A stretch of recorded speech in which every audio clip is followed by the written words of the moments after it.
Penktadienis balandžio 3 diena buvo juoda diena Jungtinių valstijų karo aviacijai.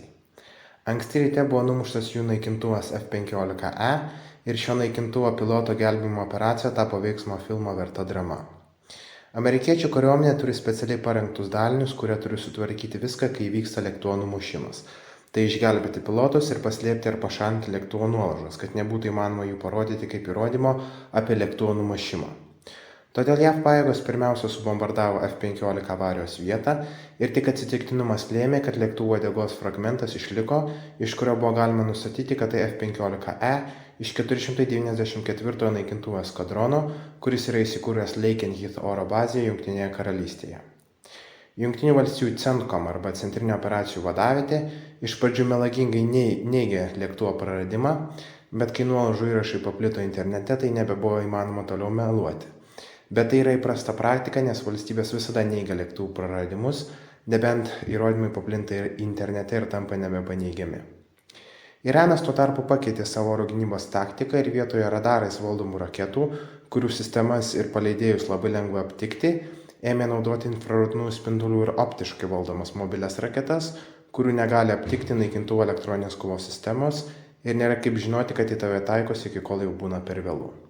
Šios sistemos yra trumpo nuotolio, tačiau labai mobilios ir sunkiai susekamos. Pirmąjį pilotą išgelbėti buvo nesunku, bet antrasis įstrigo šiuose kalnuose apie 2 km į pietus nuo didelio Isfahano miesto. Čia jį buvo apsupusios Irano pajėgos. Numušti amerikiečių pilotai turi standartinį išgyvenimo paketą, kuriame yra radijo švyturiai, kurie iš karto vadavietėje rodo numušto piloto vietą, taip pat ir sulankstomas ginklas, tad pilotas galėjo nors minimaliai apsiginti. Amerikiečių karinės oro pajėgos greitai padarė improvizuotą nusileidimo taką, kur nusileido 2 HC-130J gelbėjimo lėktuvai ir keli sraigtasparniai. Vyko intensyvus susišaudymas su Irano revoliucinė gvardija ir Basij daliniais ir JAV pajėgos remiamo šturmo lėktuvų sugebėjo išgelbėti antrąjį pilotą. Tačiau ši operacija kainavo brangiai. Dengdamas amerikiečių sraigtasparnius buvo numuštas atakos lėktuvas A-10, 2 HC-130J transporto lėktuvai buvo sunaikinti ant žemės, nes jie nebesugebėjo pakilti ir 2 sraigtasparniai HH-60 buvo numušti arba apgadinti, vienas MH-6 Little Bird sraigtasparnis ir 2 MQ Reaper dronai taip pat buvo prarasti.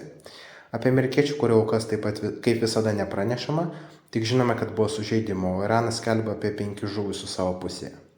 Taip pat penktadienį vakare Irano žiniasklaida parodė dar vieno numušto orlaivio liekanas, ir jie skelbia, kad tai yra F-16, bet iš nuolaužų neaišku, ar tai naikintuvas ar dronas ir iš vis kam jisai turėjo priklausyti.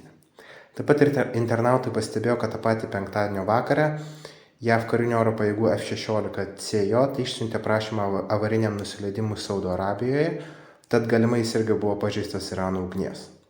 Ir nors ši operacija kainavo brangiai, vis dėlto tai yra simbolinė amerikiečių pergalė. Ji parodė, kad Iranas nesugeba suvaldyti net savo paties teritorijos, ir kažkodėl Irano pajėgos, kurios buvo pasiųstos ieškoti numušto amerikiečių piloto, ir jos žinojo, kad amerikiečiai būtent atskris sraigtasparniais ir lėktuvais, tačiau jie vis tiek neturėjo nei vienos nuo peties paleidžiamos oro gynybos sistemos ir net neturėjo nei vieno sunkiojo kulkosvaidžio. Tad amerikiečių lėktuvai galėjo netrukdomai laisvai skraidyti virš Irano ir vykdyti kovinės užduotis. Ar tai buvo tiesiog sėkmė, o galbūt Iranas apskritai nepasitikė savo žmonėmis ir neduoda jiems priešlėktuvinių ginklų, sunku pasakyti. Šios operacijos sėkmė, aš manau, kad tik paskatins amerikiečiams surengti sausumos invaziją į Iraną, apie kurią galite pažiūrėti mano ankstesnėme įraše. Ačiū žiūrėjusiems, iki kito karto.